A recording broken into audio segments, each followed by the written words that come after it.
1,00,000 కోట్లు దిగమింగిన రాబందు ఇవాళ ప్రత్యేక హోదాని మాట్లాడుతుంటే అంతకంటే సిగ్గుచేటు మరొకరు లేదు అధ్యక్ష.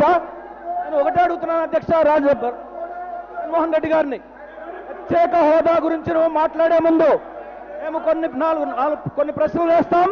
ఆ ప్రశ్నలకు జవాబు చెప్పిన తర్వాత మాట్లాడమని నేను కోరుతున్నాను అధ్యక్ష. నువ్వు సంపాదించిన అడ్డగోలుగా సంపాదించినటువంటి 1,00,000 కోట్ల రూపాయలు ఈ రాష్ట్ర అభివృద్ధికి ఇవ్వడానికి సిద్ధంగా ఉన్నావా లేదా? ముందు సిద్ధంగా ఉన్నాను అంటే అప్పుడు ప్రత్యేక హోదా గురించి మాట్లాడమని అడుగుతున్నాను అధ్యక్ష. అంతేకాకుండా ఇవాళ మా నాయకుడు మా గౌరవ ముఖ్యమంత్రి గారు ఈ రాష్ట్ర నిర్మాణానికి, స్వర్ణాంధ్రప్రదేశ్ గా నిర్మించడానికి, నవ్యాంధ్రప్రదేశ్ గా నిర్మించడానికి అహర్నిశలు ఒక మునిలాగా తపస్సు చేస్తుంటే, ఒక ఋషిలాగా యజ్ఞం చేస్తుంటే, ఒక రాజకీయ కుట్ర చేసి ఈ రాష్ట్రాన్ని నాశనం చేయాలని చూస్తున్నాడు ఈ రాజశేఖర రెడ్డి కుమారుడు జగన్మోహన్ రెడ్డి, వైఎస్ఆర్సీపీ పార్టీ అధ్యక్ష.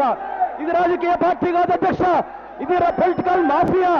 ఈ పొలిటికల్ మాఫియా ఇవాళ రాష్ట్రాన్ని సర్వనాశనం చేయడానికి, అభివృద్ధిని అడ్డుకోవడానికి, ఈ అభివృద్ధిని అడ్డుకున్నటువంటి కేసీఆర్ తో కూడా రహస్య ఒప్పందం కుదుర్చుకుని అడుగున అడ్డుపడతాడు అధ్యక్ష. రాజధాని అంటే అడ్డుపడతాడు, పట్టిసీమ అంటే అడ్డుపడతాడు, అసెంబ్లీని అడ్డుకుంటాడు అధ్యక్ష. ఈ రాష్ట్రాన్ని సర్వనాశనం చేసి పెట్టుబడులు లేకుండా చేయడానికి కుట్రలు పడుతున్నారు అధ్యక్ష. ఈ యొక్క కుట్రల్ని తిప్పికొట్టాల్సినటువంటి అవసరం ఈ రాష్ట్ర ప్రజలకు ఉంది అధ్యక్ష.